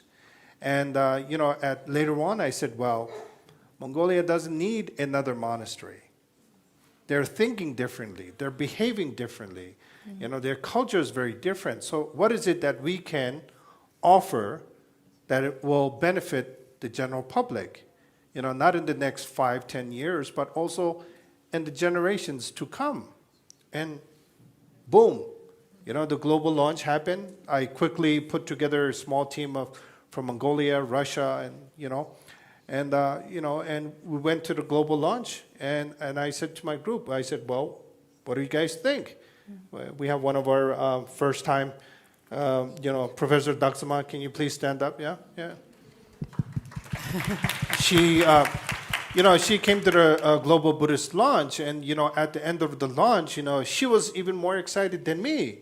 She was saying, we got to have this, we got to have this. And I said, whoa. Let's slow down a little bit. Well, we need to translate the books. Who's going to do that? She said, I can find Bujin Lam. She was doing her PhD, yeah. She did everything voluntarily, She worked day and night, She's, as a single parent, doing her PhD and going abroad and, wow. And not forgetting about the C-learning tasks that and the deadlines, we had like-minded people, mm-hmm. That somebody that appreciated the concept, the idea, and the curriculum, and saying, I love this, we need it for our kids and grandchildren, and, implementing that, So, I think going forward, then we look and say, okay, well, C-learning is for kids. What about the adults? Boom, CBCT, Then we said, okay, how are we going to do this? So we invited Gishinege and Tsundu, over, and, and I have a, good team of CBCT teachers. Is that what it's called, right? I always get confused. Facilitator, right. Level 1, level 2, level 5, level 15, whatever, it's like coach, yeah. And I got, please stand up, CBCT, yeah.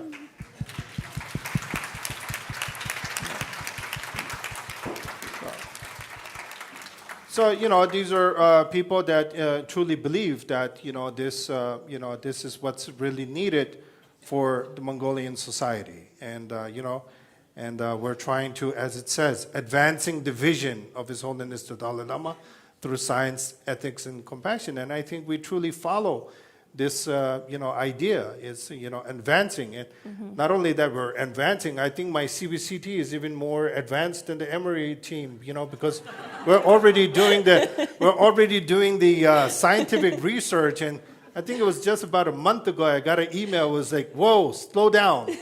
We haven't even started yet. And, my team is already starting that, So,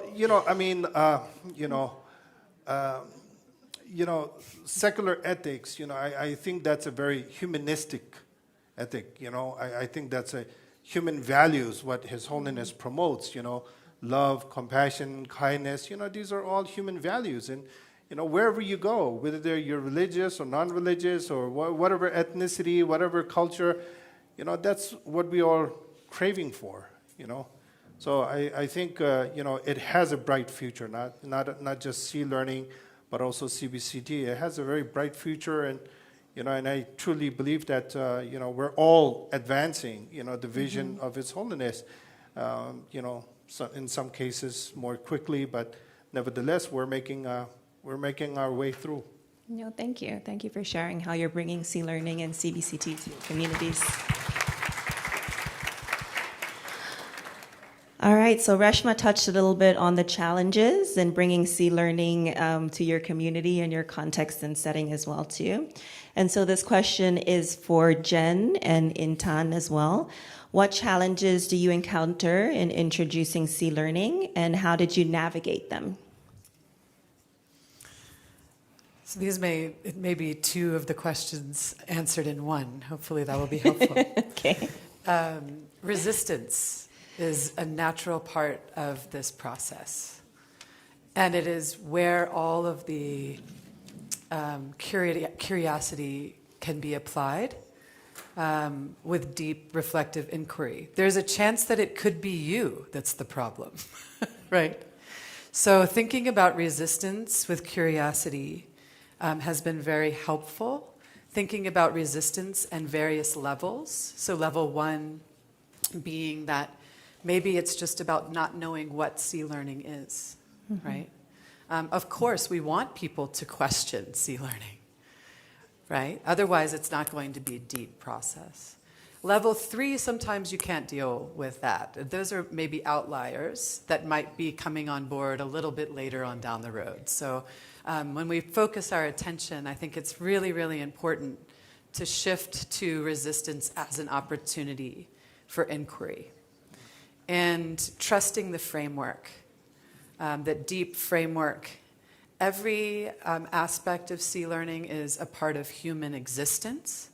So it's a shame, I think, when we define C-learning through perhaps only chapter 2 or chapter 1. My deepest work currently is in the ethical dimension, which we maybe don't even get to, right? So this is an ethics curriculum. So we may even engage only in ethical leadership as the focal point. So I think be flexible, knowing that all of that framework suits us. And then reminding ourselves of the context. So I saw this last night in the museum, Tibet Museum, a quote by His Holiness. And I think all of you might answer this universally the same way. The question to His Holiness was, do you believe your time here on earth has been a success? What would we say? About His Holiness, yes. Yes. Yes. Are you sure? Yes. It's a confident yes. His answer was, that's relative. It's so difficult to say. All human life is some part failure and some part achievement. So that really speaks to failure again as an opportunity. So if His Holiness can give us this wisdom, I think I can use it as a reservoir to go back to on some just challenging days where people are not so interested in what I'm interested in. Yeah. Thank you.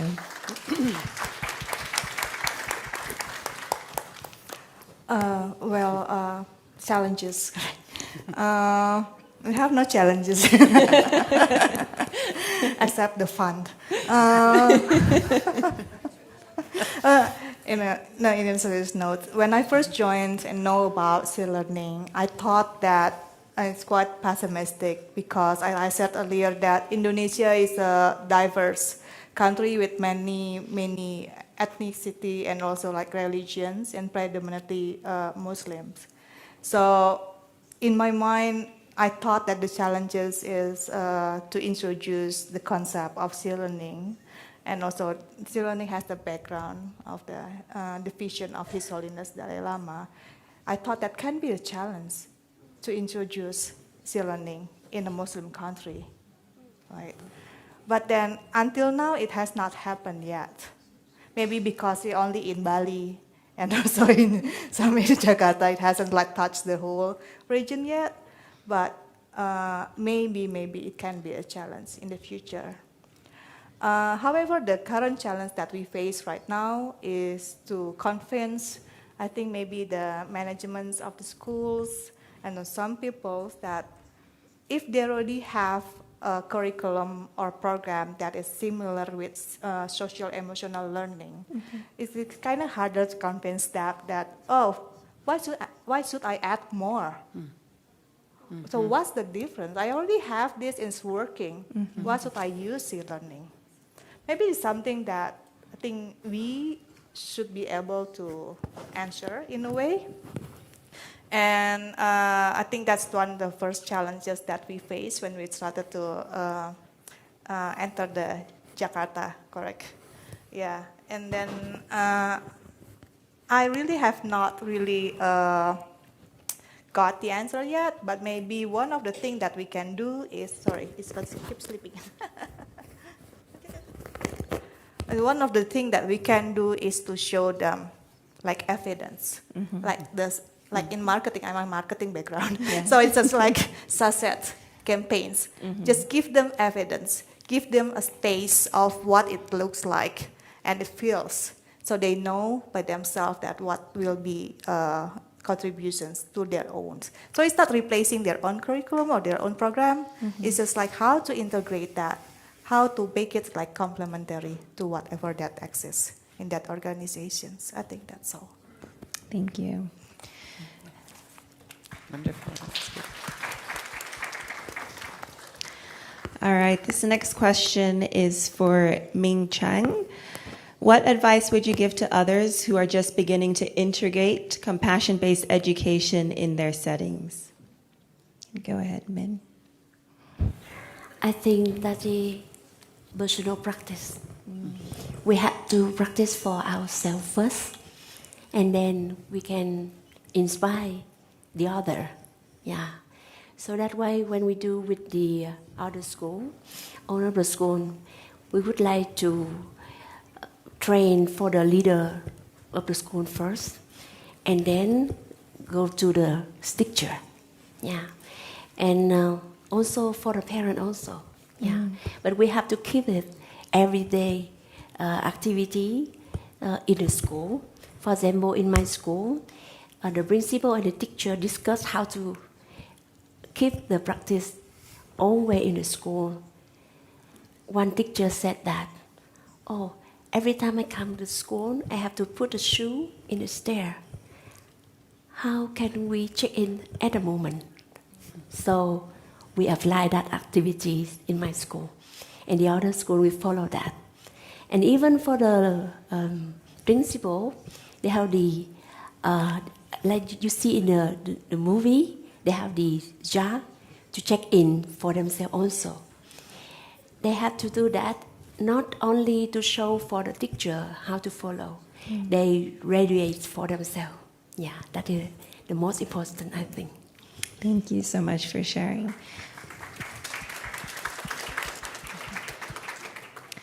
All right, this will be the last question for our panel right here. Then I'll open it up for a quick audience Q&A, and then we'll wrap up our session for this evening.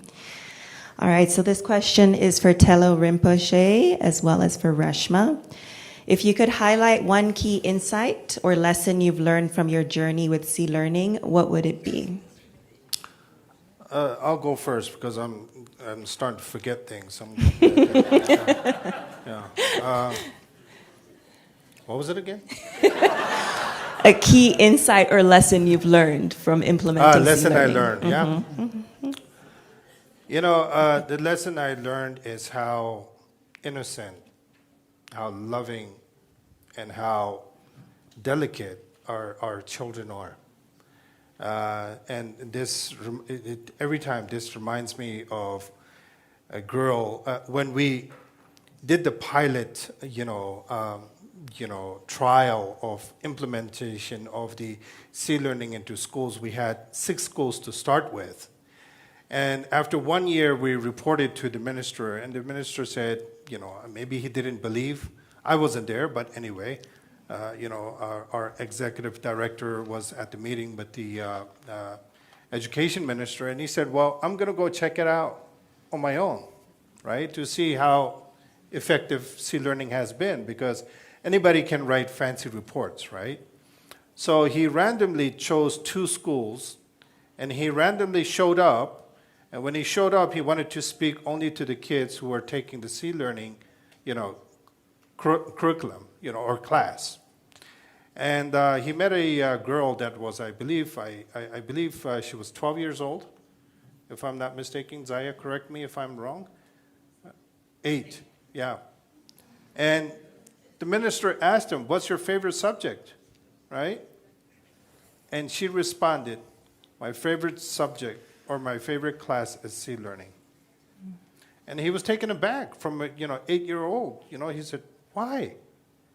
And the girl said, that is the only time that anybody ever listens to me. Yeah. So that shows how delicate they are, how innocent they are, and they're human. They're a tiny little human, and we are responsible for shaping their future. So I think these are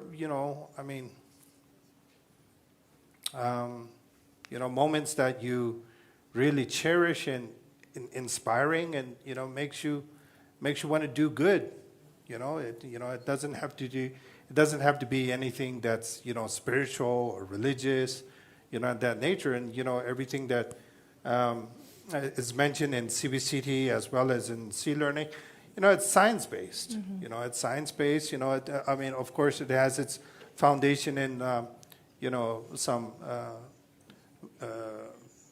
spiritual philosophies, but it's all science-based, and we're talking about evidence, right? Evidence, and this is evidence. Let's not talk about the sophisticated evidence, but let's just look at the true evidence of an 8-year-old girl. So I think these are really touching and moving. And now I've forgotten the question. Can you repeat it again? It was about any key insights. Yeah. I'm also foggy in the head. It's that time of the night. Yeah, it's that time of the night. I think for Neha and me, one of the most important things is the recognition of the reality of teachers, and particularly in India, the education system. Teachers are very, very burdened. They don't have time. They have many, many other things to do, including things that are actually nothing to do with education, whether it's election duty or census duty and so on and so forth. And then to give them something and say, hey, now master this and take this into your classroom, often can be unrealistic. And while we might say, hey, integrate this and this should be really the offering, it should be the warp and weft and it should contaminate. I'm using the word contaminate because of contagion. The very way in which you engage with your classroom is very well to say. So I think one of the key takeaways is how do we integrate and make these into practices, because C-learning is nothing but a set of practices that they can build into their routines. Teachers have routines, schools have routines. So building this is into classroom routines, school routines, so that rather than saying, hey, you know what, I want to do it, but I don't have the time to do it, but to say, how can I begin to start taking it in very, very small ways and really begin to see that as then impregnating your culture and then moving forward. So looking at that as really being key. Thank you so much. All right, we only have a few. Oh, please applaud. You guys started and I stopped you.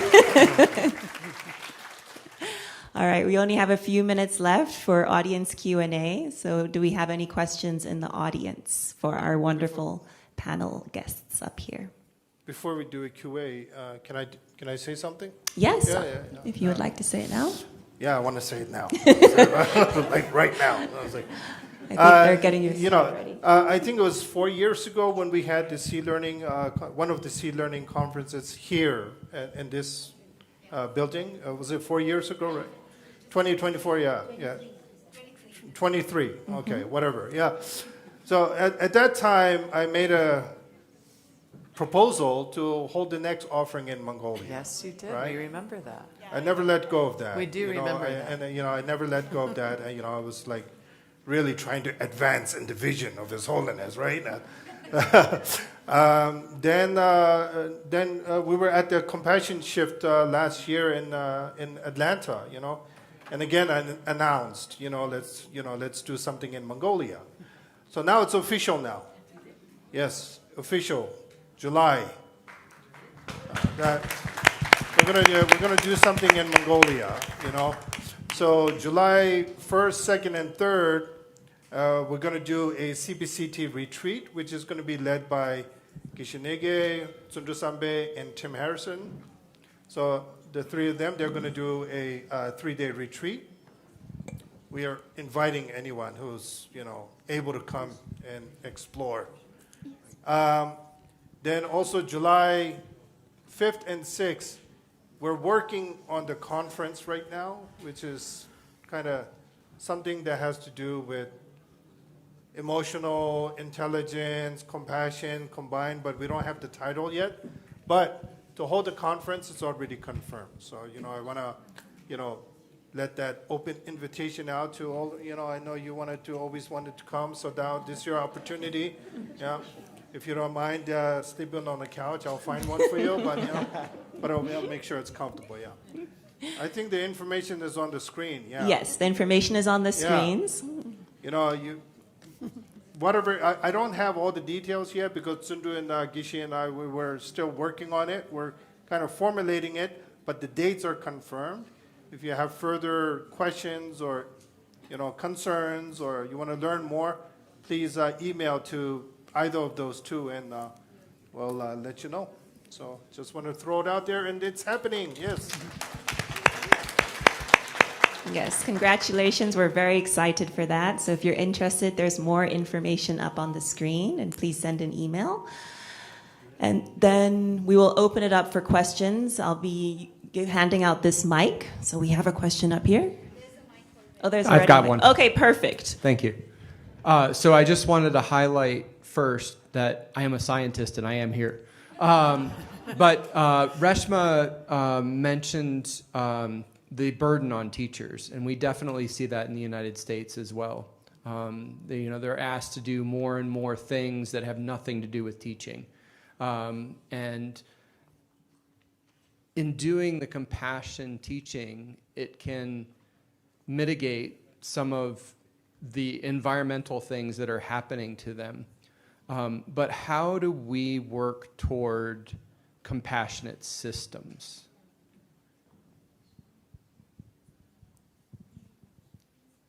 Oh, that's for anyone or? Okay. How do we work? Toward compassionate systems. Yeah, go ahead, yeah. Maybe I'll just take a shot. I think Jen spoke about this, and I think we all recognize that systems are made up of individuals. And so it's, again, baby steps. We start off with individuals, whether a system is a school, a classroom, a set of schools, a district, or then the government. I think starting with every single individual, and that individual then further creating ripple, is how I would see really that shift happening. Yeah, similarly, I would say that, when we ask ourselves about compassionate systems, I think the CBCT language would be, what is a self-compassionate system as an inquiry? So recognizing, given the limitations that we are under, and you mentioned one, we're in an epidemic, a crisis of retention of teachers due to burnout. It's very real. And we make the case for academic well-being and social emotional well-being going hand in hand. In fact, we say it's not something that we add to the plate, it is the plate. This is our dear Kim Schonert-Reichel's work, who's an expert advisor for us. But even with this, I think I would offer that mandating, practice, for me, is not a pathway that I would recommend. If we are hoping for transformation, then it needs to be invitational from the outset, from my perspective. And that allows for people to come to you when readiness is there. If self-compassion's in the personal inquiry says, not this year, not today, but I do know that May is offering this every fall. Maybe it's next fall. So it's a predictability as well, a rhythm, so that it's embedded as an offering. And then also having something to meet people where they are when they evolve into deeper places. So that internal capacity is part of the goal of a systems transformation. So not just continually offering C101, but what do we do when we have someone who's showing up every week or every day for a community of practice? And what are we asking of them? Well, listening to what they would like to explore, and perhaps diversifying to meet that deeper need for those who are the most fertile ground. It's not often about quantity. Thank you. We have time for one more question, and then we're going to wrap up for the night. Okay. Good evening, everyone. My question is about the fidelity of the C-Learning curriculum and framework. So perhaps I can direct the question to C-Learning India, because you've expanded to so many schools and places. So I'm curious to know, as you start to expand and share the curriculum with more schools, teachers, students, what maybe systems you have in place to maintain the integrity and the fidelity of the curriculum?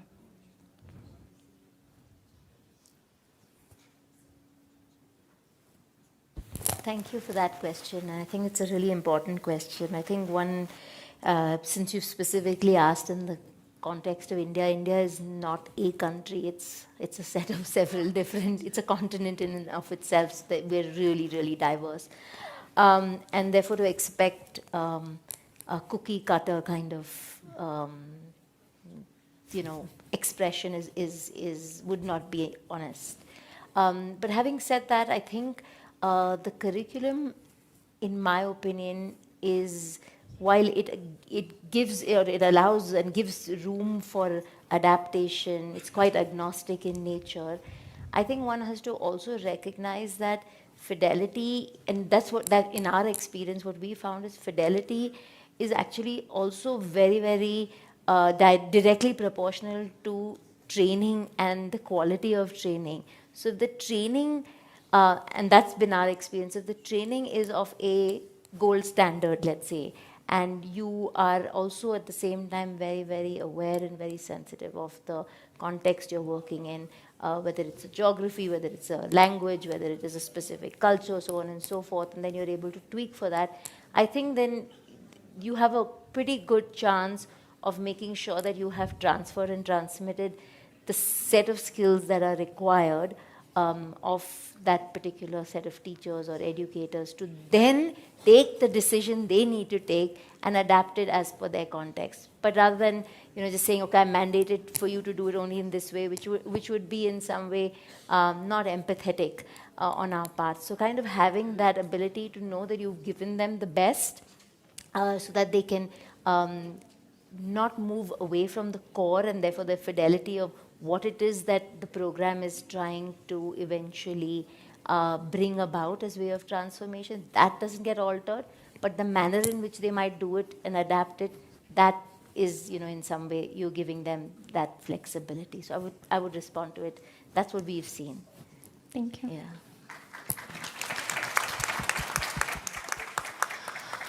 All right. Thank you all for such a wonderful evening. And I want to give a special thanks, of course, to our panelists and our speakers here today for sharing your insights, your knowledge, and your experience with Sea Learning. That's really important. And thank you as well to our guests and, people in the audience. It's late at night and you've been very engaged, and so we really appreciate you too. And so just some housekeeping notes for tomorrow. Day 2 will start at 9 a.m.